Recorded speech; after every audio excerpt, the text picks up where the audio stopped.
ये जैसे आज तक हम लोग बताते आए हैं पारस एचएमआरआई के बारे में कि हमारा काम सिर्फ मरीजों का इलाज करना नहीं है, हमारा काम है जनता को क्या अवेयरनेस देना, उनको बताना कि बीमारियों से कैसे बचा जा सकता है, कि कोई बीमार ना पड़े, बीमार पड़े तो हमारे पास आएंगे तो इलाज करेंगे।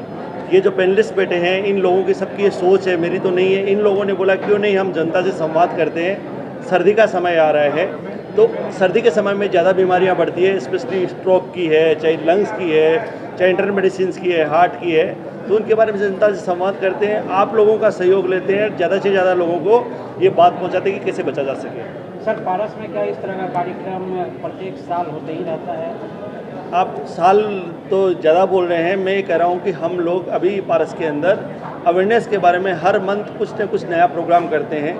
ये रिक्वेस्ट करते हैं हमारे जितने भी सीनियर डॉक्टर्स हैं कि वो आए और संवाद करें, तो हर महीने ऐसा कोई ना कोई संगोष्ठी का आयोजन करते हैं। अच्छा, एक आम जनमानस में एक मायने है, चाहे जो कहिए भ्रम है कि पारस एक बहुत बड़ा पैकेज, इस भ्रम को कैसे तोड़ पाएंगे? क्योंकि आम जनमानस का एक बड़ा सवाल है, वो पैकेज को लेकर के वो एक बड़ा कॉर्पस फंड सोचता है कि तभी हम पारस में जाएं, उनको आप कैसे जोड़ पाएंगे इसको लेकर? सर देखिए, एक परसेप्शन है, क्योंकि कारण है इसका एक, मैं बहुत ही फ्रेंकली बात कहूँ कि ये पहला कॉर्पोरेट हॉस्पिटल आया था बिहार का, तो आई थिंक सो वो एक परसेप्शन बन गया कि महंगा हॉस्पिटल है। मैं ये कहना चाह रहा हूँ सारी जनता को ये पहुँचना चाहिए कि महंगा नहीं है, बाकी जितने हॉस्पिटल्स हैं उसी के समान या उससे कम हम चार्ज करते हैं। जितनी भी गवर्नमेंट की और नॉन गवर्नमेंट की जितनी स्कीम्स है, सारी स्कीम्स है, चाहे आप आयुष्मान भारत लीजिए, मुख्यमंत्री सहायता कोष लीजिए, CGHS लीजिए, सारी की सारी स्कीम से लोगों का इलाज हो रहा है। एक और बात कहना चाहूँगा कि बहुत सारे NGO सपोर्ट कर रहे हैं जो पेशेंट्स आ रहे हैं इस हॉस्पिटल में, और अगर फिर भी पारस हॉस्पिटल की तरफ से जो मेरे जो सीनियर डॉक्टर मेरे साथ बैठे हैं, मैं उन सब की तरफ से कह रहा हूँ कि कोई भी मरीज इस हॉस्पिटल से नहीं लौटेगा पैसे के अभाव में बिना इलाज के।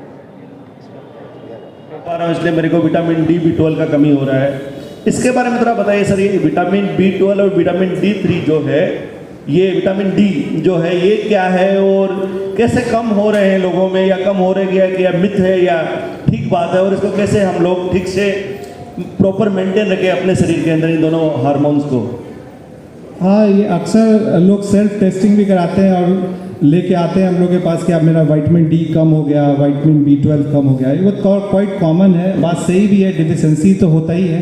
कभी कभी ये स्पूरियस रिजल्ट भी होता है, फॉल्स ज़्यादा बढ़ जाना, कम जाना, ये सब भी एक पॉसिबिलिटी रहता है। तो हम लोग OPD में ये देखते हैं कि किस पेशेंट को उनको ट्रीट करना है। एक्चुअली है इनको B12 डिफिशिएंसी, ये सही में कम है या ये फॉल्सली कम आ रहा है। तो सही में कम वाला लोग को यूजुअली बहुत थका रहेगा, मुंह में अल्सर बार बार होगा, बाल गिरता है, पैर उर में झंझनी आता रहता है बहुत, अगर और ये सब एक्चुअली फिर डिपेंड करता है कि आपका B12 डिफिशिएंसी कितना है और कितने दिनों से है।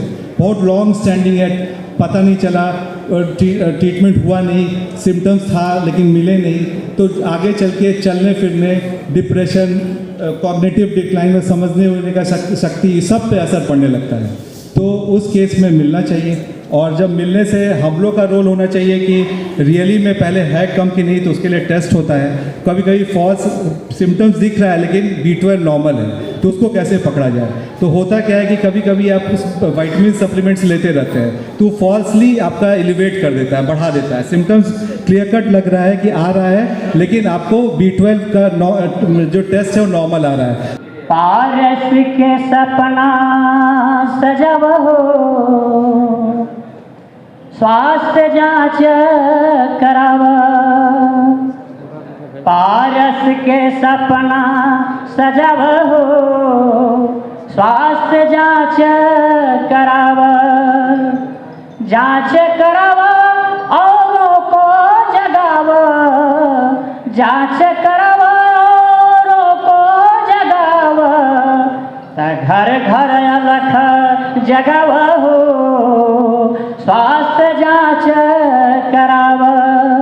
मिलजुल के सपना सजाव हो, देशवा आगे बढ़ाव। जात पात के भेद मिटाव, जात पात के भेद मिटाव। तरोगियन के गले से लगाव हो, देशवा सबके गले से लगावा हो, देशवा आगे बढ़ावा, देशवा। एक दमे की बीमारी है, दमे का बहुत सारा बीमारी है, COPD है, ब्रोंकियल आस्थमा है, ILD है और फिर इडियोपैथिक है जिसका कॉज पता ही नहीं है। तो कोविड इंड्यूस जो ILD जिसको हुआ, कोविड इंड्यूस जिसको दमा हुआ, वो लोग पेशेंट जो आते हैं हमारे पास फॉलोअप में आते हैं वो काफ़ी स्टेबल हम लोग देखते हैं उसको, उसका PFT कराते हैं, उसके आगे जांच कराते हैं, रिपीट लगता है तो एक CT कराते हैं, देखते हैं कि पहले और में क्या अंतर हुआ है। बट जो भी पेशेंट मैं देख रहा हूँ जो कोविड के बाद पोस्ट कोविड जो पेशेंट है उनका CT कराने के बाद चेस्ट में थोड़ा बहुत जरूर इन्वॉल्वमेंट हुआ है और वो लोग अभी जैसे मौसम चेंज हो रहा है तो वो लोग अभी परेशानी में पड़ रहे हैं। तो मेरा उनसे ये सलाह है कि वो लोग आएँ, दिखाएं और एक PFT टेस्ट होता है वो लोग हम लोग करते हैं, उसके अनुसार एक्सरे करते हैं, फिर देखते हैं, फिर हम लोग उसको इनहेलर्स और जो भी दवाइयाँ वो लोग हम लोग देते हैं।